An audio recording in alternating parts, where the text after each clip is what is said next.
score in favor of the Baruch Bearcats in the 49th annual CUNYAC Championship with 13:20 to go in the second half of the women's game, as bringing it up now off a nice steal is Fields for the Bearcats. She drives all the way to the rim, and a beautiful block by Hudson.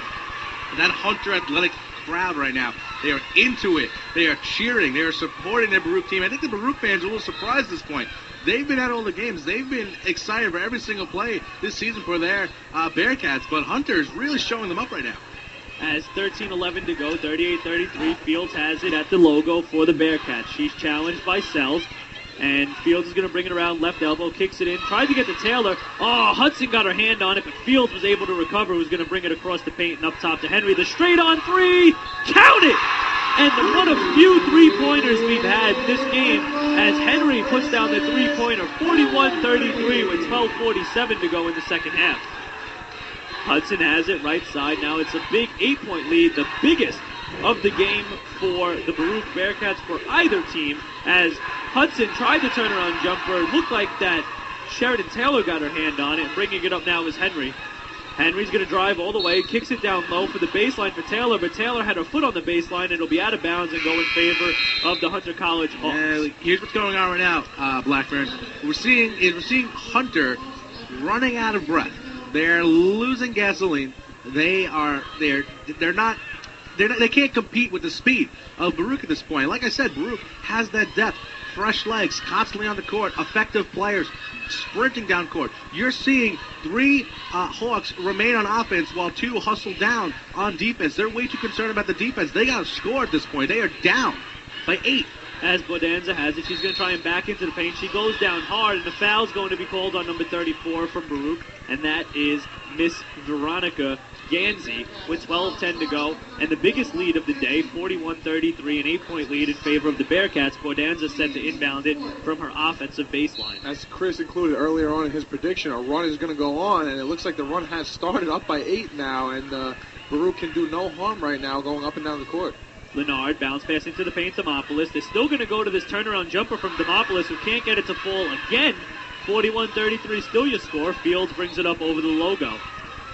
Fields pulls up way above the top of the key, directed her team, directed some traffic, kicks it over right side for Henry, who hit that monster three-pointer just a few seconds ago. Kicks it back up top now, and this is Fields. Fields thought about it, swings it into Taylor. Taylor tries to drive, goes down, foul called. They're going to call a tripping foul there on Baruch.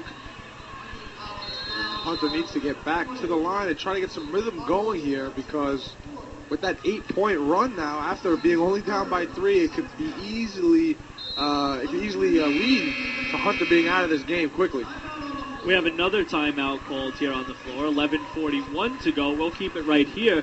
Shane DeMayo, what do you see being the factor here that could really open this game up for Baruch? I mean, it's Baruch's offensive efficiency. I mean, they just keep scoring at the rim at will, even against the same defense as they did in the first half. I mean, there's no special stops being made here by Hunter. So Baruch keeps getting to the rim. Now it's fast-paced, and if they keep getting fouled, they just have to make their free throws. And Chris said it earlier himself. It could go on a run, and if they start making free throws, the lead could go to 20 points before we even know it. Telling you guys, I saw this. I witnessed this Baruch team go against a Brooklyn College team that's very similar to Hunter. They figured out how to stop Baruch's offense. They figured out in the first half, but what matters is there's 2 halves in the game of basketball. You have to be able to play 100% of both halves, and you have to be at a stamina of 100% in both halves. And right now we're seeing Baruch running at full speed throughout the entire game. Hunter is starting to lose some gas, though. As we're getting ready to come back here from the timeout, expert analysis from both Chris Scott and Shane DeMayo, one to my left, the other to my right. 11:41 to go here. 8-point lead for the Baruch Bearcats, as this is going to be Henry set to inbound it from Baruch's offensive baseline.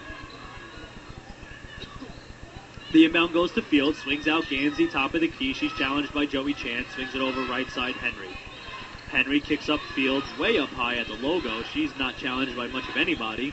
She's going to try and drive in here. She's going to swing it over right side. Thought about it, didn't though. Nice fake there. Had me fooled. Henry for 3. Count it!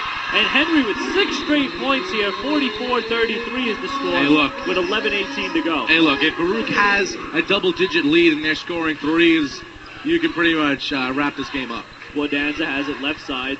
Hunter needs to respond as Bordanza was fouled going up to the rim. And it looks like she will go to the line here to shoot 44-33. An 11-point lead. Now this is the biggest lead of the game with 11:07 to go. Hunter needs to get some stops, and they need to respond, and hopefully they'll get that right here as Bordanza is set to shoot 2.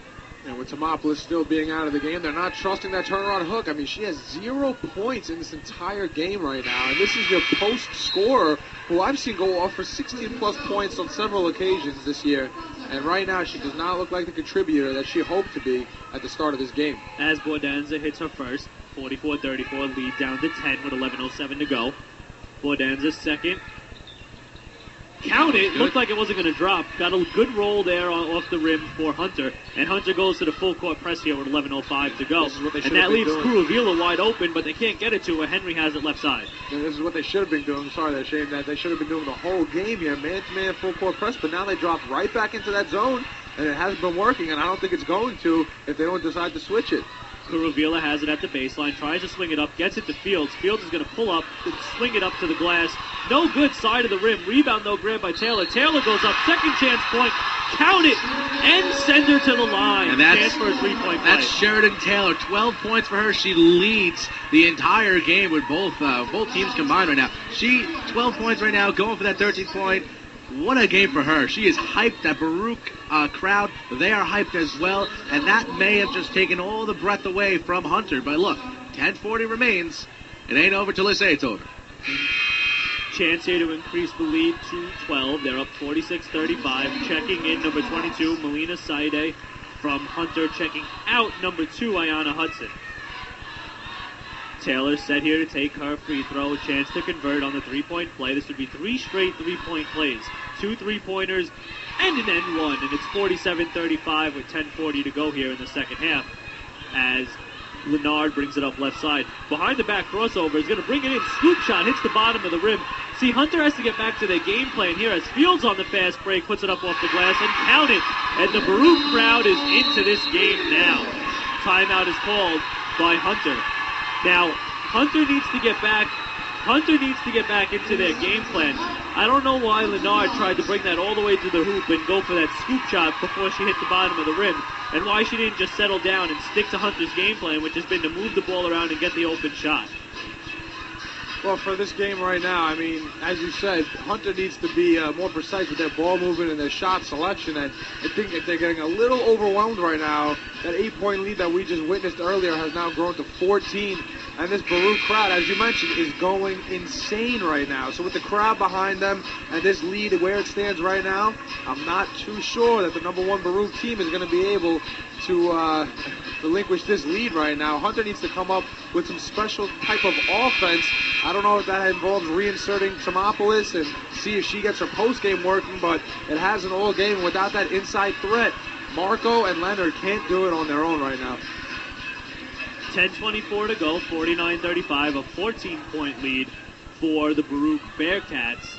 And this, Chris Scott, you may have been right with your prediction that they'd go on a run and win by 15. I'm telling you, I saw this team work. They come out hyped in the second half. They changed their game. I was hoping you'd be wrong as the inbound makes its way to Marco and back to Sells now. Sells swings it back to Marco, and they finally are going to bring it over the timeline, or the Hunter College Hawks. Marco's going to slow up, bring it up top of the key over to Bordanza. Bordanza challenged here. This is Henry. And Bordanza still has it, swings over right side, keeps it. Looking for something, trying to direct traffic. Thought about Marco, but Fields with some good defense there. Finally gets it to Marco up high. Who's going to bring it down, pull up, straightaway 3, count it! And Marco with a big 3-pointer here. And maybe Hunter still has some life. Don't count him out yet. Yeah, you can't count him out yet. Yeah, they're trying to stick with it. That's a big 3. It keeps him in the ball game, though. But look, they got to stop. They have to stop Baruch on offense. They're letting Baruch score without a problem lately.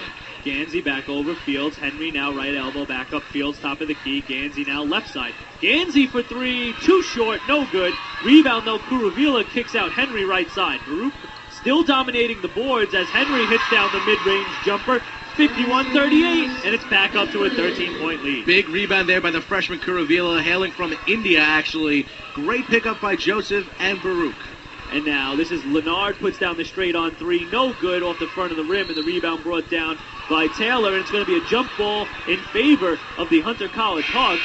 And Shane DeMayo's face just beautifully displayed everyone else's confusion as what that call was about. I'm not sure I saw a jump ball there. I mean, that was a very favorable call by the ref. Hunter should be thanking everyone in the building for that call right there. They're going to get another chance after Leonard's three-point transition shot did not drop. Coming in for Baruch now, number 23, Malika Abdul-Salam, as Bodanz is set for the inbound from the baseline with 9:11 to go here, 51-38. Bodanza's inbound is off of Fields and out of bounds, so it'll be Hunter ball again from the baseline. Fields with a good play there to get her hand on it. Coming in now is Alicia Ulmer for the Baruch Bearcats. Going out is Kuruvila. Also coming in is Ayana Abrams, and going out is going to be Veronica Ganzi. Hey, look, if you want to know who Hunter has given to you right now, give it off to Marco and Leonard. Marco, 12 points today, and Leonard, 11 points today. Those are their two offensive leading scorers, along with Bodanza with 8 points. The officials are conferencing right now right in front of the Hunter bench as Bodanza was set to inbound it from the offensive baseline. Looking at Hunter right now, right at the top